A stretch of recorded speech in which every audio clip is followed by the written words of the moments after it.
Hello, everyone. Welcome to another episode of Bronson's Soapbox. And this week, I want to talk about the awesome and strange change shooters have gone through in the past, I'll say 2-ish years or so. You see, it seems every couple of years, sometimes longer, sometimes less, the first person shooter and shooters in general go through a major change. In the 90s and kind of the early 2000s, it was super fast paced games, science fiction, arena multiplayer focused games.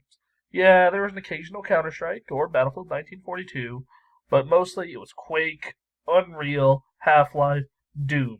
The faster, the crazier weapons, the better. And I was completely cool with that. I admittedly loved those games and grew up with those games. Then the mid 2000s hit, and it was kind of this slower paced thing. Halo and Call of Duty got huge. Regaining health by sitting behind cover was a thing. Gears got popular, and it became more of a focus on gritty science fiction and modern warfare, and less about fun. Lots of browns and grays, macho bullshit, and a focus on being an action movie in campaign mode and a kind of a lone badass in multiplayer. Not to say all these games were bad or the same. Halo Reach and Halo 3 were both brilliant. Both had vibrant colors, great campaign modes. TF2 was hilarious, got a massive following, and well, Call of Duty was the start of the boring, bland Modern Warfare trend. COD 4 and Modern Warfare 2 are great. Gears was the start of the generic cover shooter, but also great game. Unfortunately, so many people saw their sales, saw their success, and decided to follow suit, copy them, etc. The majority of the shooters in that time way just kind of sucked away all the fun. We went from being able to carry, 20 guns and a 16 on 16 battlefield, aliens double jumping around with everyone has a rocket launcher and there are mini nukes, or recreations of World War II in the early COD and Medal of Honor games, or a great science fiction campaign in Half-Life, to something to, everything was a modern battlefield, semi-future, machine guns with iron sights, with almost the same story. Always with a heavy focus on multiplayer. Seriously, look at almost every shooter that came out between, 2008 to, 2013. Always the same guy, silhouette of a soldier holding a gun in a dark background, walking towards you. Modern Warfare 2, Modern Warfare 3, all the Battlefields, the Medal of Honors, all of them had that. If you were to show someone a screenshots from Medal of Honor 2010, Battlefield 3, and Modern Warfare 3, all came out in the same time period, an uneducated eye would be hard pressed to tell the difference. I just got tired. You played the Army of Twos and the Medal of Honors, and even the good games like the Battlefield 3s. It was just draining. It was all gray. It was all the same guns. It was all the same story. It was all the same. And on the third person shooter end, some games were doing it exceptionally well, so it was easy to overlook it, or had some creativity, like a Gears 2 and like a Gears 3. But for the most part, it was very generic, very modern military, and just very fucking boring. Um, you know, and that brings me to the past 2 years and kind of how refreshing shooters have gotten and how much fun they have gotten. They've been willing to take weird chances. Last year, one of the most critically acclaimed shooters and one that everyone loved, and it was one of the best-selling games of the year, was not a modern military shooter. Wasn't even a sci-fi shooter. There wasn't any iron sights.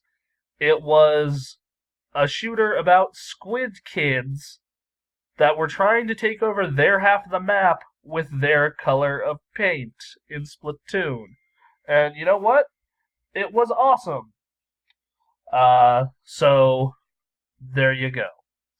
Evolve, while a science fiction game, still had a nice horror twist to it.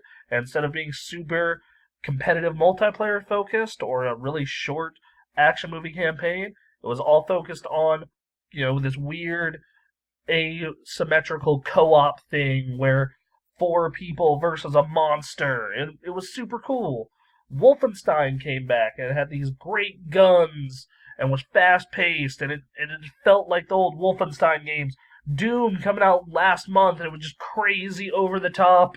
You were able to carry all your guns, and just there's these ridiculous gory kills, and it's just so fast. And there's no more of this recharging health crap, where you hide behind a wall and get your health back. If you want your health back, go get it. Go kill something. Overwatch is the best example of this, with its Pixar style and hero interactions. That has so much depth because it's like, oh, well, this hero can fly, this one can follow, so it ends up being this thing where you have, combining different heroes together for optimal combos. Even the most generic shooters of the recent years, Call of Duty and Battlefield, have kind of gotten weird. Call of Duty has kind of inched towards sci-fi, and this year is going so full-blown science fiction that the first half of its trailer during our E3 live streams, Ray and I didn't know it was a Call of Duty game. We thought it was like some weird space VR game.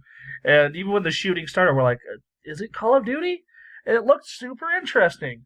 And Battlefield 1, yeah, Battlefield, they could have, Hardline went to this cops and robbers thing, and that was neat.